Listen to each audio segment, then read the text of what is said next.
Well, good evening, everyone, and welcome to the college's new venue. I hope you managed to find it. I did.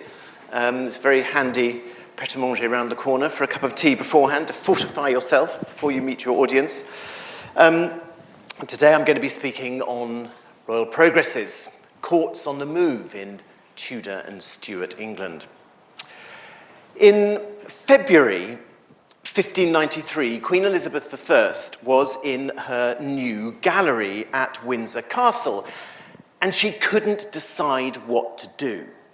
Should she move from the castle, or should she stay put? One of the Earl of Essex's men, someone called Anthony Standen, described the chaotic scene caused by this royal indecision as relayed to him by one of the carters who was loading up the wardrobe carts with the royal baggage, and this is what he said. 3 times he had been at Windsor with his cart to take away, upon orders of a remove, some part of the stuff of Her Majesty's wardrobe. And when he had attended once, twice, and the 3rd time, and heard that she would not move, clapping his hand to his thigh, he said these words, "Now I see," said the carter, "that the Queen is a woman as well as my wife." Which words, being overheard by Her Majesty, who then stood at a window, she said, "What villain is this?" and so sent him 3 gold coins to stop his mouth.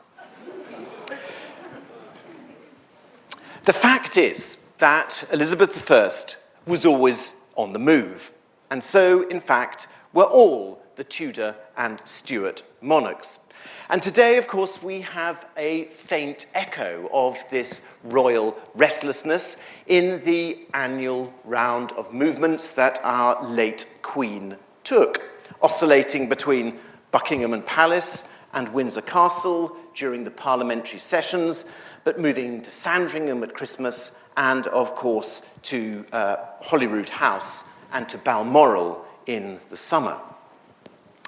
In fact, since the early Middle Ages, the royal year had been made up of a series of stays of varying lengths at royal houses and the residences of the monarch's subjects. And I'm showing you here a map showing the royal houses that were in the possession of the crown at the end of Henry VIII's reign. In the winter months, the court stayed in the Thames Valley, close to Westminster, and then in the summer, it travelled extensively across the country. And these summer expeditions were normally called progresses to distinguish them from the itinerant movements of the wintertime court. This pattern of existence was partially dictated by weather and the condition of the roads, which basically made it impossible to travel a long distance in the winter. But there were other powerful factors at work too. And the first of these, I think, was the need for the monarch to observe his subjects and to be seen by them. And where necessary, quelling disturbances, disloyalty, dispensing justice, granting favours, and showing pleasure or displeasure. And then there was the question of the great religious feasts of the year. Christmas and Easter, of course, but before the Reformation, there were many others. And monarchs needed to stage these great occasions in places that could cope with the full weight of liturgy and display that accompanied them. There were also administrative functions that monarchs needed to perform, and these often had to be undertaken in very specific locations. So, for instance, the annual audit of the royal accounts always had to be undertaken at the Tower of London. And finally, there was pleasure. Almost all the king's country seats were located in or near royal forests where the king could hunt deer. And hunting was, of course, the principal recreation of the monarchy and aristocracy. And in the saddle, the monarch not only enjoyed himself, but created a bond with his companions. So, during the winter, when the court was itinerant, it could move at short notice between the very large houses in the Thames Valley.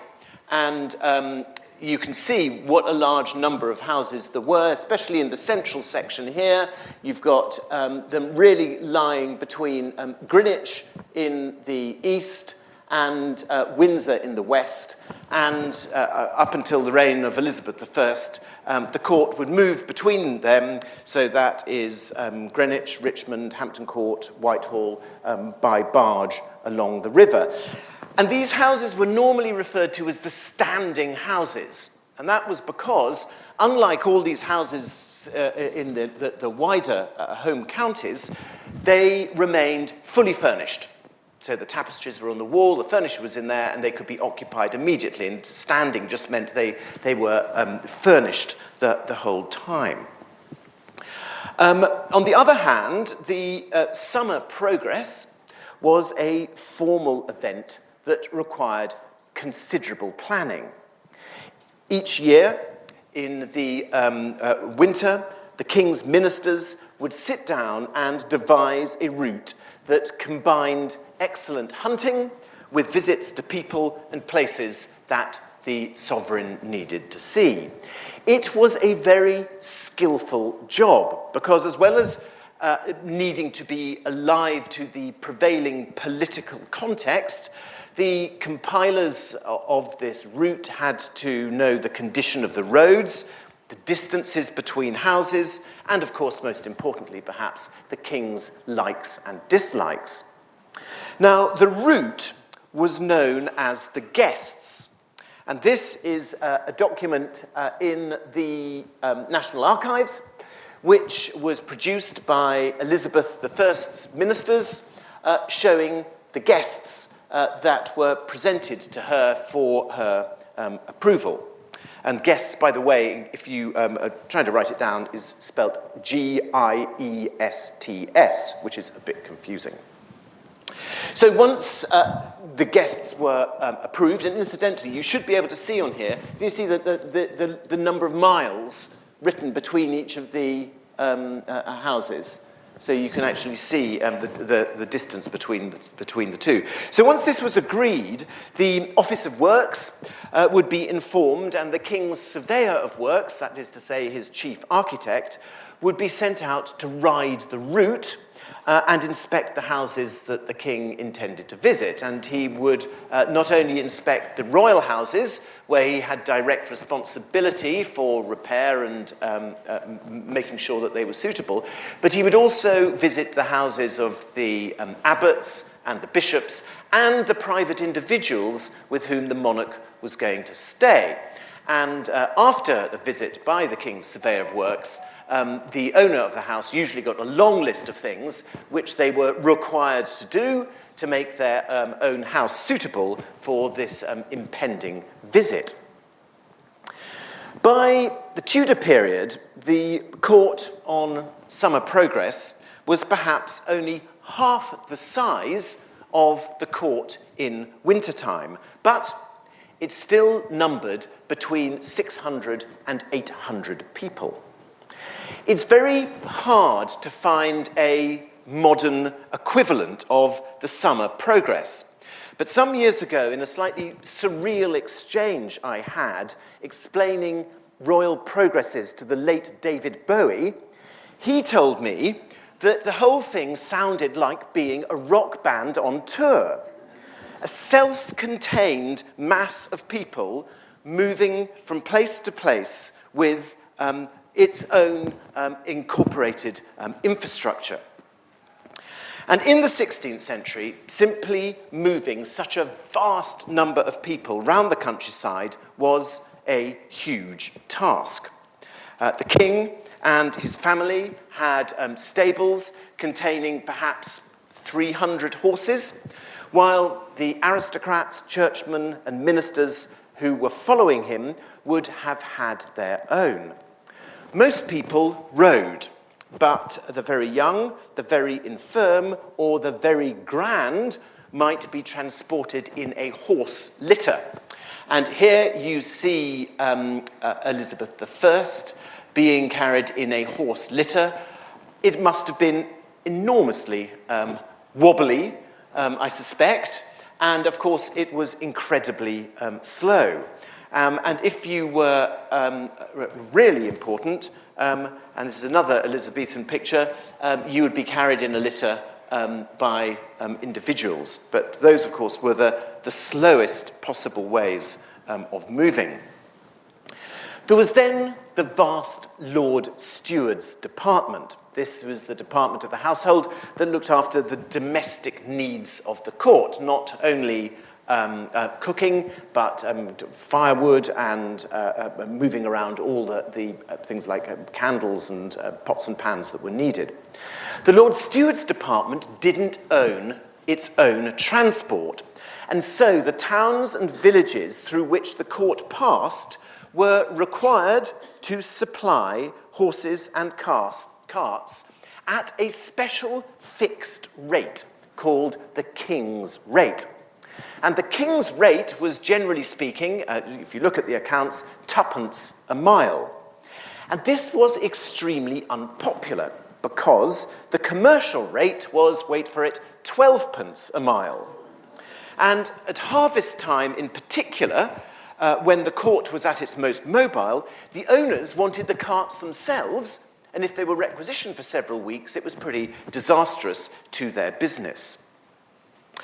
In the late 1520s, a document that I turned up in the National Archives showed that when the court moved through West Kent, 16 villages were required to supply 26 carts for summer progresses within the county. But this 26 was a fraction of the number that were actually needed. In 1589, 169 carts were needed to move Elizabeth I's court.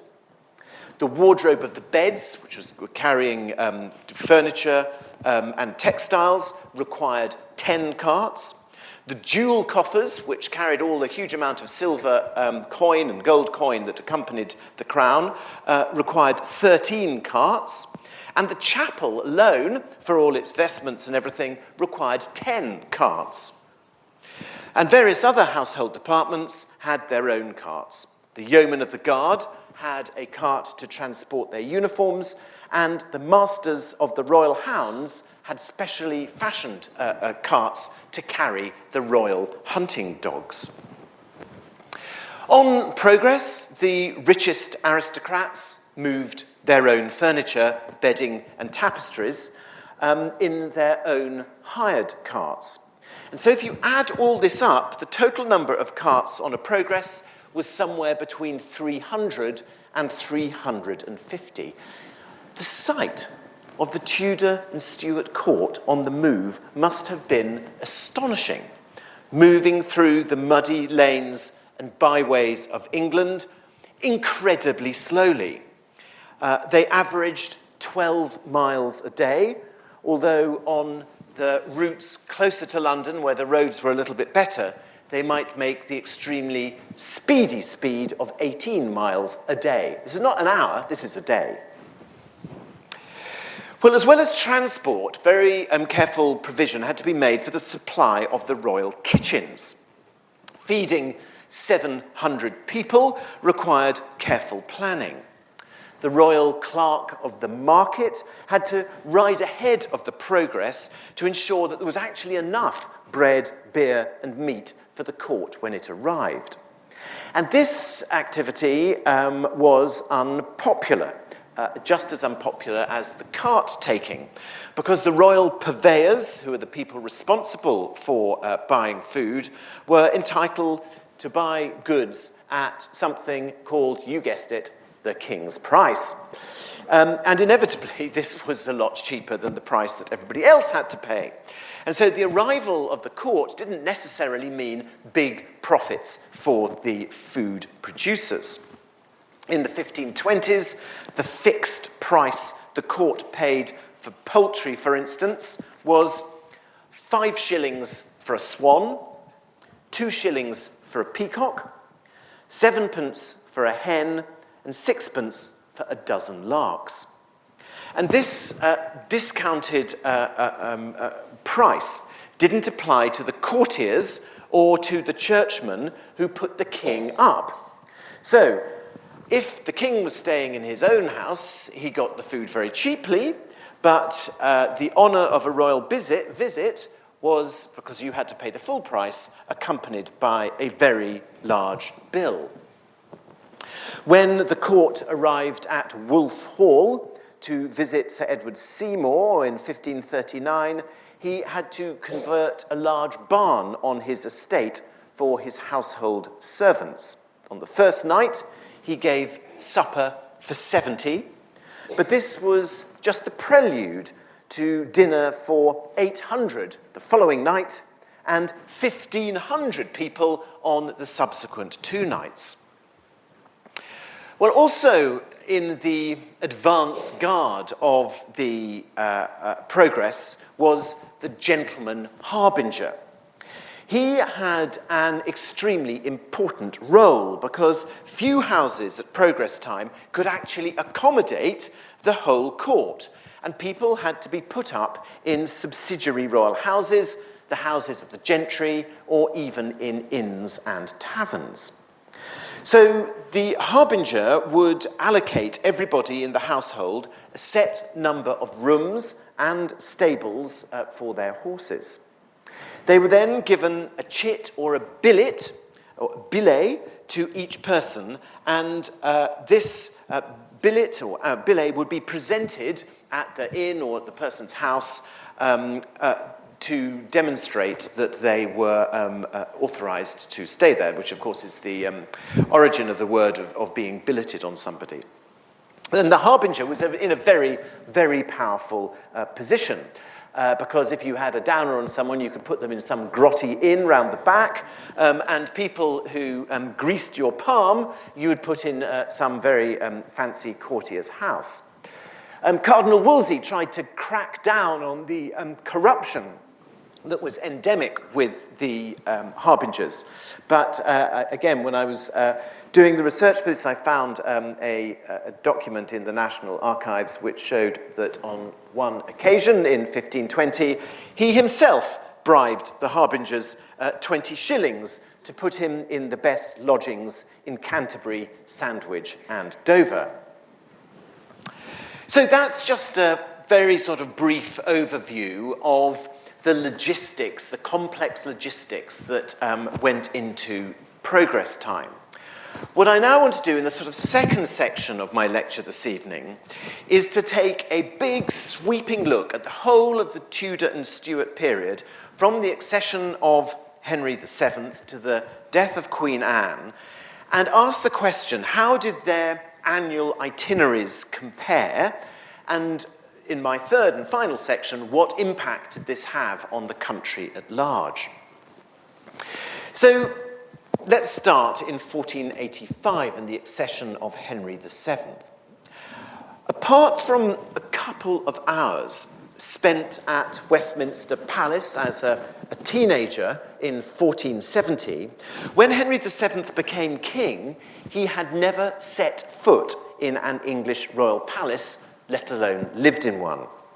His schooling in the ways of the English monarchy came through the hands of his wife and his mother, both of whom were veterans of royal courts and palaces.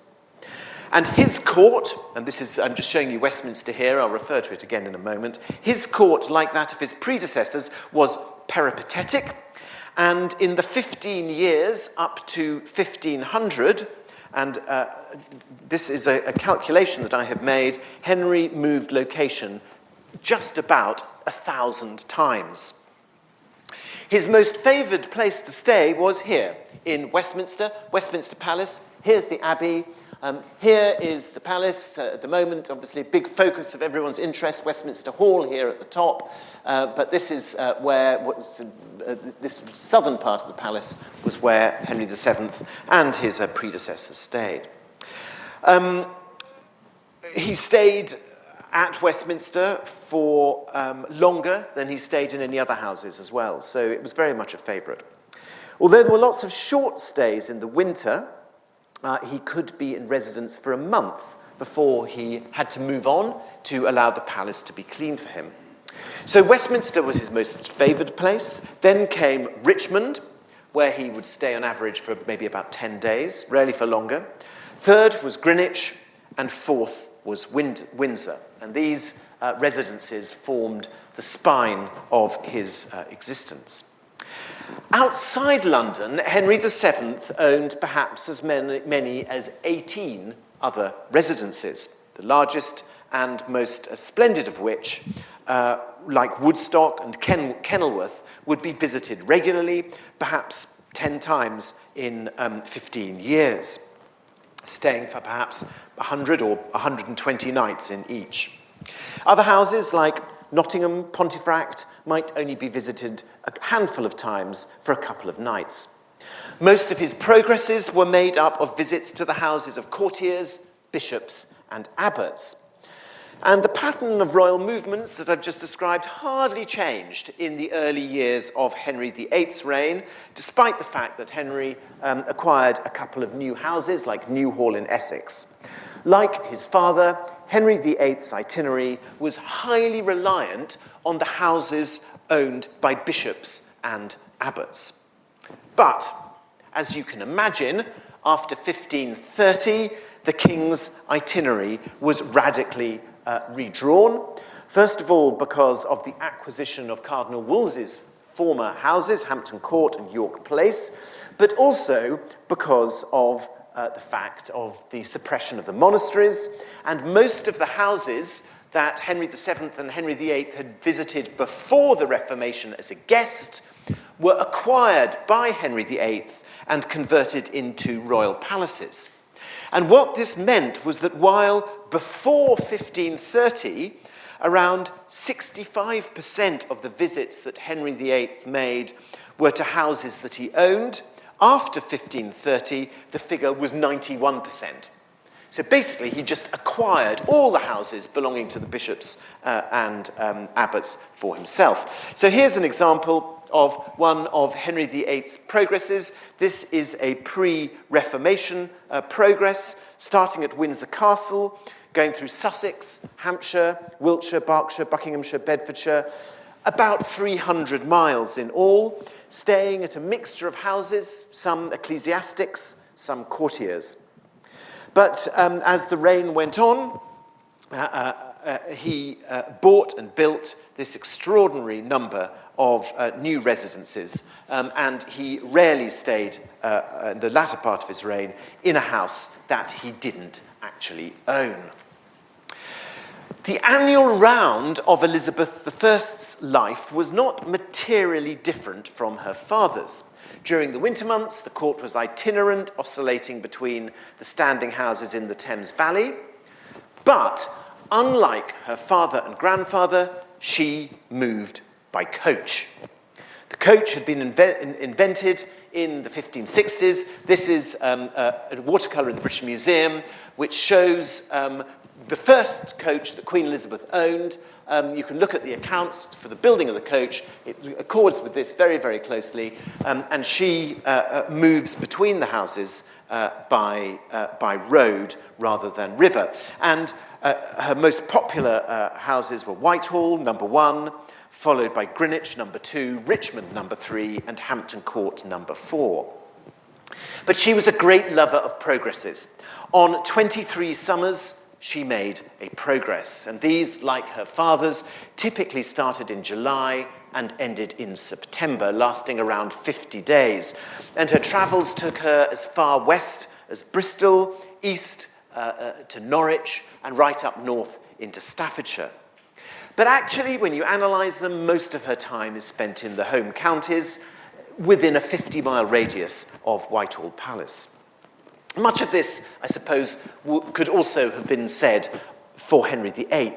But the key difference was that Henry VIII, on progress, stayed in his own houses most of the time, but in contrast, Elizabeth liked to stay with her courtiers. Around 80% of the nights spent on progress, she was somebody's guest. So, For example, in 1561, on the royal progress to Essex, Suffolk, and Hertfordshire, which lasted 68 days, she visited 18 private houses, 2 towns, but only stayed in 4 royal palaces. Although there was a hard core of privy councillors with whom she stayed very regularly, in all, across her reign, over 420 of her subjects had her to stay for the night. So when you go to a National Trust house or a private house and visit, and they say, oh, Queen Elizabeth stayed here, quite often you think, oh, well, that's just a myth. It could well be true. 420 different houses she visited in her life. Here is one of Queen Elizabeth's progresses, one of her more ambitious summer trips, 1575, 139 days, with 44 overnight stays, actually staying only in 2 royal palaces, at Grafton and at Woodstock. The Queen was a notoriously fussy guest. Visiting Lord Burleigh at Tibbalds, which you see there on the map, spelt Theobalds, but pronounced Tibbalds, the Queen complained that a room prepared for her was not large enough, and he had to enlarge it and have repainted the elaborate mural of oak trees and coats of arms that he had just finished. On a visit to Sir Thomas Gresham, our own Sir Thomas Gresham, at his house in Osterley during 1576, Elizabeth commented that the courtyard they were passing through would appear more handsome if divided by a wall in the middle. The super-rich Gresham, founder, of course, of our college, ordered that a wall should be erected overnight. And so when the Queen rose the next morning, her suggestion had become a reality. One wit observing that any house is easier divided than united. In 1603, when James VI of Scotland came to the throne, Sir Robert Cecil and the cabal of courtiers who were in charge hoped they could just simply substitute one monarch for another, and everything would just carry on exactly as before. But of course, James I was 37 years old and had been a king all his life, and it was far too late to change the way he was. He was a profoundly different sort of monarch to his predecessor. The magisterial dignity of Elizabeth, built on an obsessively cultivated mystique and expressed in magnificent surroundings and pervasive panegyric, had no attraction for this new Scottish king. His style was homely, informal, anti-urban, and private, a way of life that he had developed in Scotland. And this had a huge impact on the king's itinerary. And last year, I gave a lecture about James I's preferences in my lecture about Inigo Jones and the Architecture of Necessity. But essentially what I explained in that lecture was that the king drew a distinction between palaces of necessity, where he was only accompanied by a very small number of people, and palaces of state, where he had to undertake state activities and the full court would attend. And this distinction between state and necessity, although it had existed informally under Henry VIII, came to be the dominant theme of James I's reign. He built new houses at Royston, Newmarket, and Thetford. These were houses of necessity, private houses for his enjoyment, while Whitehall, Hampton Court, and Tibbalds, which he bought from the Cecil family, were houses of state for pomp and gravity. So here is an example of one of James's progresses. They were enormously energetic, and this is 1612, July to September, and you can see how he goes right up there into Nottinghamshire. And almost every single house here is the house of a courtier. Very, very rare to stay in one of his own houses. James I essentially hated London. He hated towns. He wanted to be in the countryside. But his son, Charles I, found London magnetic. Whitehall was by far and away his most favoured and frequently visited residence. And in contrast to his father, who did everything he possibly could to get out of Whitehall, Charles would move to Whitehall whenever he had the opportunity. And the winter court season, when the court was based in Westminster, was extended by Charles I to become a 4, or even in the 1530s, a 5-month continuous residence. Like his father, during the summer months, he was only there in business, but then most of the aristocracy and the whole of fashionable society weren't in London either. Charles made a summer progress every year of his reign up to 1640, but since 1603, of course, the pattern of Stuart itinerants was Britain and not just England. Despite the fact that, as it were, the map was larger, Charles I's itinerary was actually more restricted and more conservative than James's. And James actually did go up to Scotland. Charles I didn't until he was absolutely forced to towards the end of his reign. And Charles I visited a relatively small number of places on multiple occasions, and most of them were close to London, and all of them were really designed to facilitate his hunting. But the logistics of Charles I's progress was no less formidable than that of Henry VIII. He travelled with 400 carts. He was guarded by 100 yeomen of the guard, and he was accompanied by around 1,000 household officers, everyone from kitchen scullions to the noblest aristocrats. On an average 2-month progress, he'd move 10 to 15 times. And when eventually he did go to Scotland in 1633 and 1639, he moved 30-odd times and stayed in about 30 places.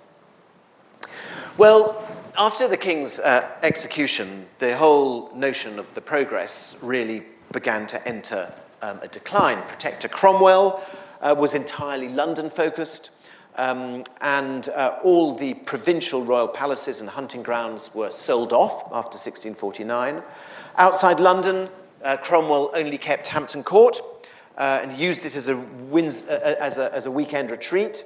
He kept Windsor as a garrison headquarters.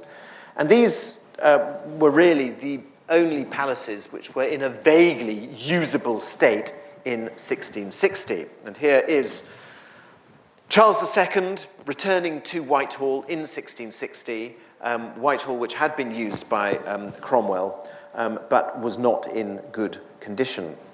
But this didn't matter to Charles II. He was desperate to be in London. In fact, he barely left Whitehall for almost 5 years. It was the longest continuous stay of a monarch in one place, probably in history up until that date.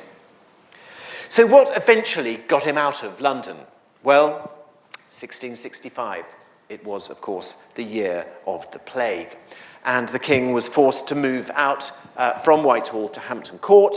And from June 1665 till February 1666, the court was on the hoof, strategically relocating to avoid infection.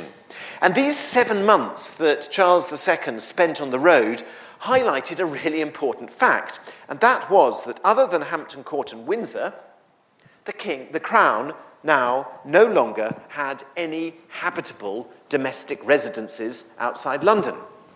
And so the following spring, determined to rectify this, the king went shopping on an eastward trip to Saffron Walden, and he bought Audley End House, a house that had actually been designed in James I's reign from the first to host royalty, and it had matching kings and queens sides around an inner court.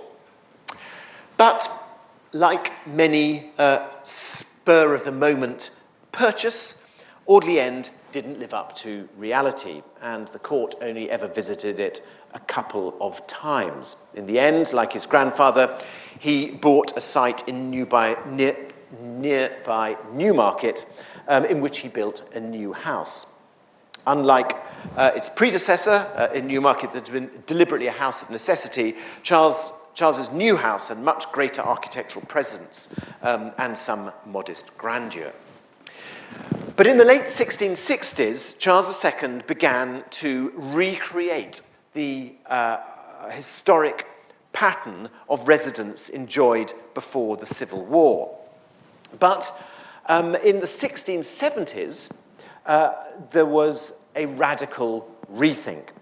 And this was triggered by the exclusion crisis. If you remember, in 1673, after the passing of the Test Act and the acknowledgement that the Duke of York was a Catholic, there was a huge amount of violence and disruption and rioting in London, and Charles decided to move the court out of London and go to Windsor.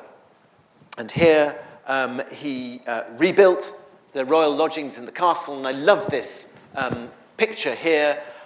You can see the sun shining on the King's, Charles II's new lodging called the Star Building, which he built and moved into, designed by Hugh May, completed in 1678. But although the wonderfully thick medieval curtain walls of Windsor kept the court secure from the disorder of London, rocked first of all by the exclusion crisis and then subsequently by the Popish plot, it couldn't really replace Whitehall. The political turmoil of the exclusion parliaments, where Parliament tried to stop James II as he was to become coming king, culminated in a meeting in Oxford, and this really convinced Charles to move the court even further from the capital, and it settled in 1682 in Winchester. And some of you will have heard me before talk about this extraordinary house that was begun in Winchester. This is my reconstruction of it, drawn by Stephen Conlin, where Christopher Wren was ordered to build this very large new royal palace, fully equipped. This wasn't a hunting lodge. This was a full-blown residence which was capable of replacing Whitehall, containing a council chamber, containing suites of rooms for the king, for the queen, for the duke, for the duchess, and, of course, a large suite of rooms for his mistress, Louise de Caroual. Well, Charles II died the very, very month that lead was being put on the roof of this new palace, which you see here at the top of the slide. And James II's, first of all, disinclination to finish it, but of course eventually his abdication, has robbed us of the opportunity to understand how this new palace in Winchester would have completely changed the way the monarch moved around the country. And it could well have remapped the political geography of England, because this building in Winchester was potentially an alternative capital city, with the new palace invested with all the infrastructure necessary for rule, but also it being the ancient capital of England, it also had the history behind it too. James II's accession to the throne, for his very short reign, was entirely focused on Whitehall. His great desire was this crusade for the reconversion of England to Roman Catholicism. And the only way that could be done in his mind was by staying in London, building a huge Roman Catholic church at Whitehall, and trying to convert the ghastly Protestants who were his subjects. But when his daughter, his Protestant daughter Mary, and her Dutch husband William came to the throne, they, like James I, came with a very firmly developed personal set of tastes and preferences. Arriving in London, William almost immediately announced that he didn't like Whitehall. He wanted to get out into the countryside, just like James I, as quickly as possible, and orders were given for the court to remove from Whitehall to Hampton Court. This order was met with absolute horror. Keeping the court out of London was extremely bad for the city's economy, and it was dreadful for the sanity of his ministers, all of whom, of course, lived in or near Westminster. And so, after intense lobbying, William and Mary were persuaded to look for somewhere closer to Whitehall, and they quickly settled on the second Earl of Nottingham's house in Kensington. So, just 1 month after their coronation, the Office of Works was busy rebuilding 2 houses for the joint monarchs, Hampton Court and Kensington. And here you see this remarkable drawing of Kensington Palace seen over a wall, and you can see the 4 pavilions which were originally part of the palace, and the great gallery here attached to it, much of which actually still survives, and some of which is occupied by the Prince and Princess of Wales now. So it was in this way that King William, in a matter of months of his accession, again completely redrew the pattern of royal habitation. Whitehall was now the centre of the national bureaucracy. Kensington was William and Mary's normal town residence, and Hampton Court was the palace of state. And this arrangement actually replicated the arrangement that William and Mary had developed in the Dutch Republic. And it was an arrangement, I think, much more like that James I enjoyed, rather than one that Elizabeth I or Charles II would have done.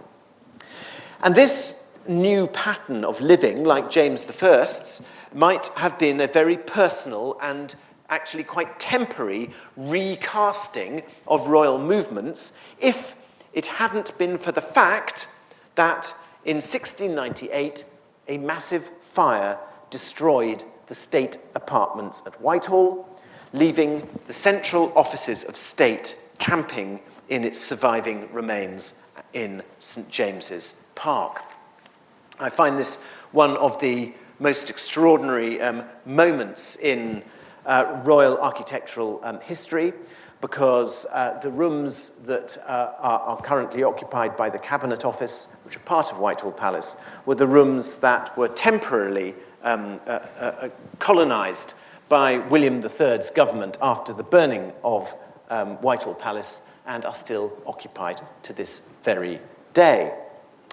So the loss of Whitehall as the architectural and geographical nexus between the monarch, the court, and ministers must have been felt by Queen Anne, who had seen firsthand how Charles II had sort of bound the sinews of state together in the chambers and galleries of Whitehall. But there was no way that she could afford to rebuild Whitehall Palace, and so Anne used Hampton Court and Windsor as her country retreats, and in London she preferred the newer and more private Metropolitan Palace at Kensington. In short, there was now a position where Hampton Court and Windsor and Kensington were for pleasure, and St. James's Palace and Whitehall, what remained of it, were for business. So, just over a century of court life between 1485 and 1714 saw a really wide variety of personal preferences, a range of pragmatic solutions to practical and political problems, each one of which affected the royal itinerary. Although Charles II went on few formal progresses, and actually William III only went on one progress, the late Stuart monarchs were still highly mobile, rarely remaining in one location for longer than a few weeks. Now, in telling you this story, I have actually indulged in one massive simplification, and I'm just going to own up to this now, because what I've described was actually quite a lot more complicated than I have given the impression, because, of course, the king had his itinerary and his progresses, but the queen consort also had hers. And so, as Charles II moved around the country, so did Catherine of Braganza on a completely different trajectory, a different set of guests, setting a different lot of houses with a different household. And in periods when there was quite a large royal family, you would also find that other members of the royal family, like the Duke of York, would be on his progresses. And so at the height of Charles II's reign, it wasn't just a single progress, as I have described. You have Charles II on his, you have Catherine of Braganza on hers, you have the Duke of York on his. Occasionally they might stay in one place, but very, very, very few places could accommodate all three together. So what we have to remember is that although I've been talking about the sovereign's itinerary, there were actually always at least two, if not three, other itineraries going on at exactly the same time. I now want to move in my last 10 minutes to the third section, which is to ask my main question. I mean, what can we learn from all this? It's a very descriptive thing. I've described how it all worked. What are some of the issues that need to be confronted in understanding what all this meant? And the first of these must be the economic impact. Contemporaries were keen to complain about the royal presence in their vicinity. Elizabeth, who spent more than 40% of the nights of her reign in Surrey, received a complaint from its residents that, and I quote now, although the county was the least and most barren of counties, it is charged with continual removes and carriage of coals, woods, and other provisions to the court, also by my Lord Treasurer for the repair of Her Majesty's houses. In the following reign, the residents of Royston, and here I've shown you this before, if you've listened to any of my other lectures, this is my Reconstruction of Royston. There's the royal palace in the middle that he built, slap in the middle of the equivalent of the A1, inconsiderately.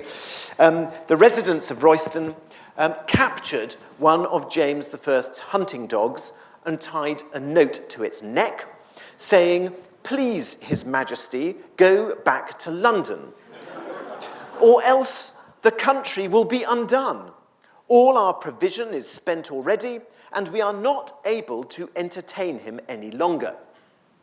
James the First got the message, but he had very little sympathy with the population of Royston, who later complained when he built this massive house in the middle of their high street that the roads were being ruined by all his carts so that they couldn't bring the harvest into the town at harvest time. Well, it's certainly true that the royal prerogatives of cart-taking, purveyance, and the activities of the harbingers that I explained earlier could be vexatious and costly. Yet, I think the scorecard was not so one-sided.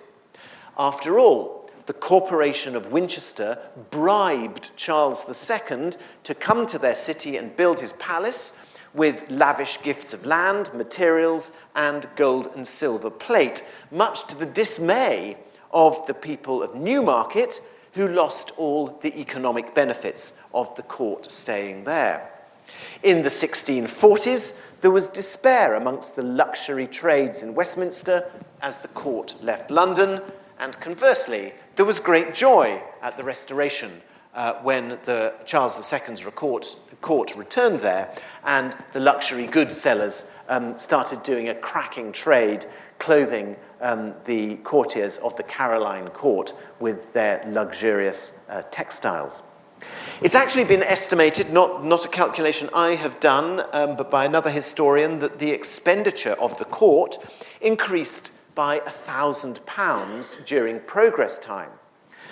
Benefits to craftsmen and shopkeepers, I think, are worth more detailed interrogation. Innkeepers, blacksmiths, and brewers must have been major beneficiaries, as were the suppliers of luxury goods, firewood, and fodder. We don't currently have the detailed data, but I did do a little bit of work looking in the town records of Kingston upon Thames, and unquestionably, that town's economy benefited enormously from the presence of the court at Hampton Court. I think a bit more attention has been given by historians to the political implications of itinerancy. The court didn't travel alone. The huge entourage frequently contained many of the Privy Council, various administrators, and the occasional ambassador. The overlapping itineraries of royal ministers has been studied for Henry VIII's reign, but not for latter reigns. But it's crucial to understanding the anatomy of power and the aristocratic geography of England, because, of course, Privy Councillors and ministers wanted houses that were near to where the king or queen was staying. So, for instance, the Earl of Arlington built his country house at Euston to be close to Charles II at Newmarket, and a few years later there was a stampede of aristocrats who all wanted to build and buy country houses close to Winchester when it was clear that the court was going to move there. Government continued with the court on the move, and instructions had to be issued to London, leading to the development of the post system between the King and Whitehall, and between Whitehall and the south coast and Scotland. So, for Charles I's progress in 1636, 150 horses were requisitioned for the royal messengers alone. And this is just one example of how, considering the development of the departments of state administration, the peripatetic nature of the executive is an important force. And then there was the landscape legacy of royal movements, which I think was enormous. The infrastructure for hunting was immense. Emparkment still defines much of the countryside today. Hare warrens at Royston and Newmarket kept royal coursing supplied, and rabbit warrens supplied the royal tables. Restrictions on local people were fiercely policed, and those living around Royston were told to flatten their plough furrows to make it easier for the royal horses to gallop over them. And during Elizabeth's reign, there was a revolution in royal transport. Here you see Charles II leaving Hampton Court, because the widespread introduction of carriages led to a drastic improvement in the road network around London and further afield. Charles II could only contemplate moving his court to Winchester because of the excellent roads that existed between London and Winchester and the good stabling in the city. And these regular royal roads created arteries of rapid travel for other people, giving corridors of access and economic opportunity. So a town like Guildford, a royal centre, a major royal staging post to Portsmouth, benefited enormously from the really well-maintained roads, which were a result of the frequent passage of the court.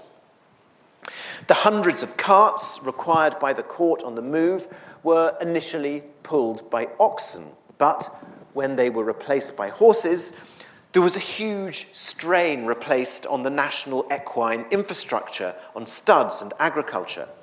On Edward VI's first and only progress, half his entourage had to be sent home after the first week because there wasn't enough fodder to sustain the 1,000 horses that he'd brought with them.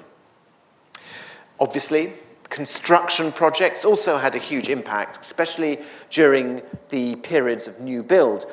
We know quite a lot about the development of the brick and tile industry in Surrey, stimulated by royal building. Certain towns flourished due to the building trades. The growth of Reigate, for instance, owed a huge amount to the stone quarries, which were essential to the construction of royal houses. Neither progress time nor itinerancy was exclusively rural, and the mobile court also had a big impact on towns. The progress of 1634 included a visit to Leicester. The town gates were repainted. Householders were required to paint the outside of their houses and pave the streets in front of them. The roads were laid with sand and gravel, and the streets were strewn with rushes. New liveries were made for the mayor and the aldermen, and golden bowls with pictures of the king and queen were fashioned as gifts.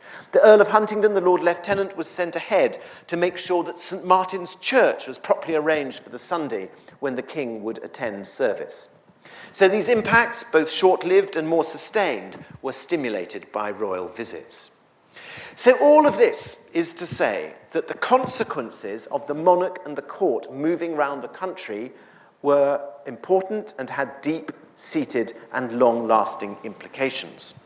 If we were to create a huge pair of scales and place on one side the benefits of the peripatetic court and the other side the disbenefits, I think we would find on the whole that the presence of the court stimulated trade, encouraged economic activity, and brought money into the provinces.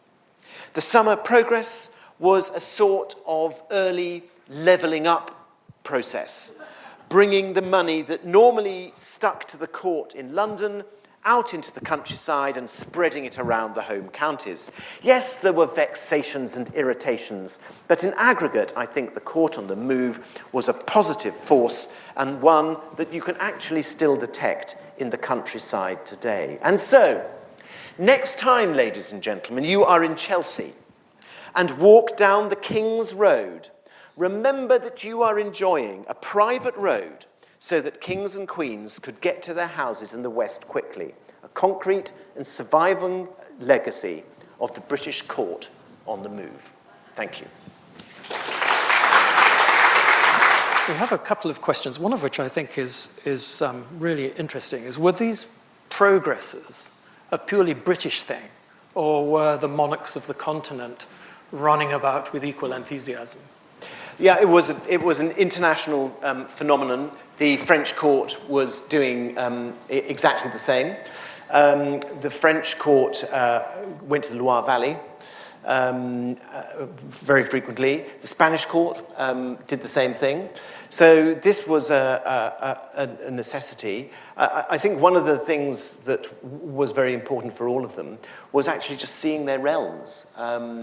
And seeing their people for television, radio, print, photographs, a tiny number of paintings.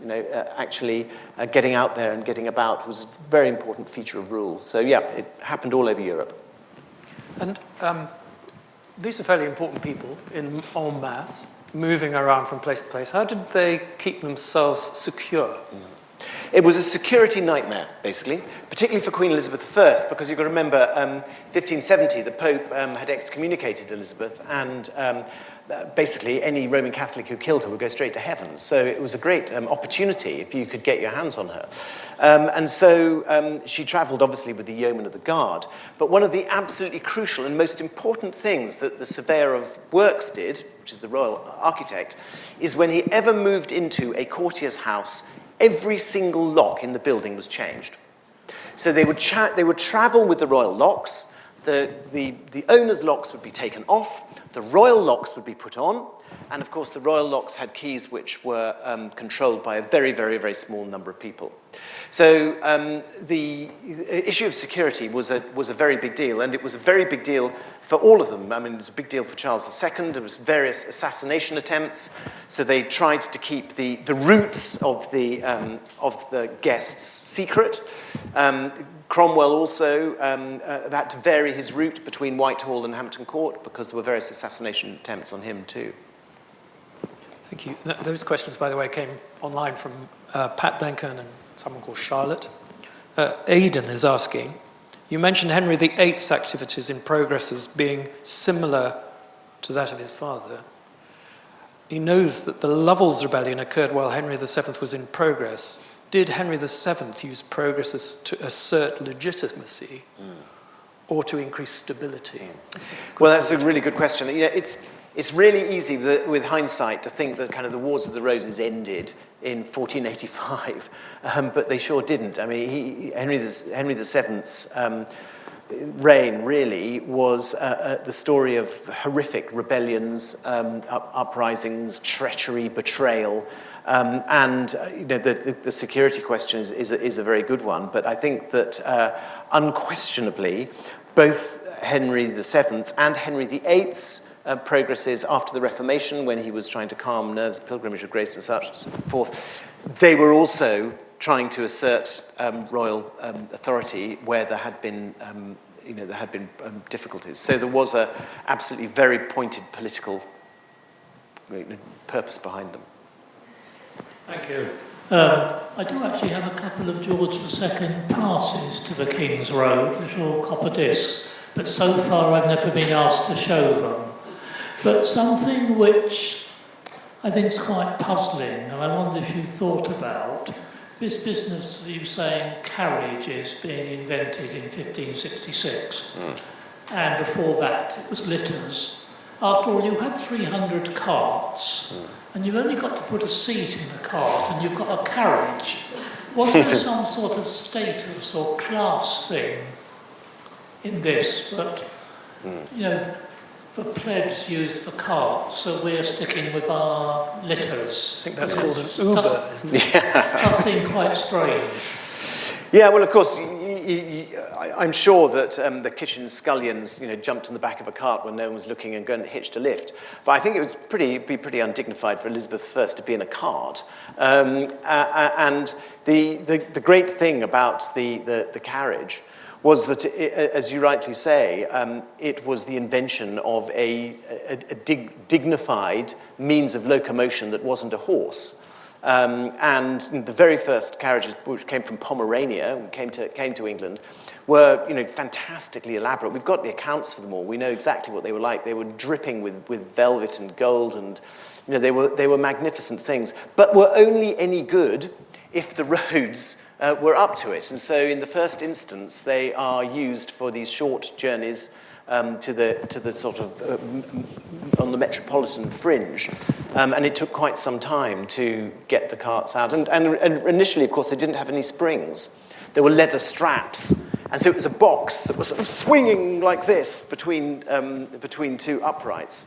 Even by the 1700s, I mean, the Lord Mayors always get seasick because they are properly sprung. Yeah.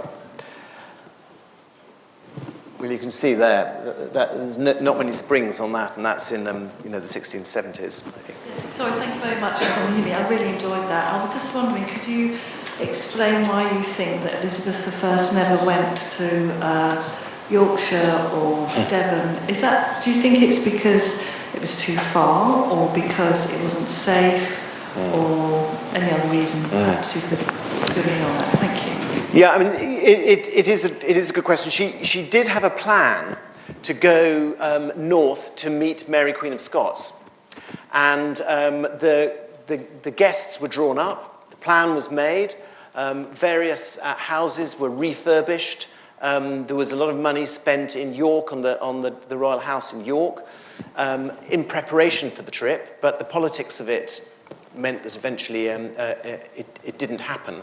But yeah, I mean, she got as far as Norwich, and I live in Norfolk, and I can tell you it's quite hard getting there in the 21st century. Getting to Norwich in the 1560s is quite an effort. But yeah, I think it was just a long way. There were definitely people up there who were hoping that she would come and stay, but she didn't. And certainly down to the southwest. I mean, before the Civil War, there are no kings really going down there, no monarchs going to the southwest at all. Thank you very much. Ladies and gentlemen, Simon Thurley. Thank you.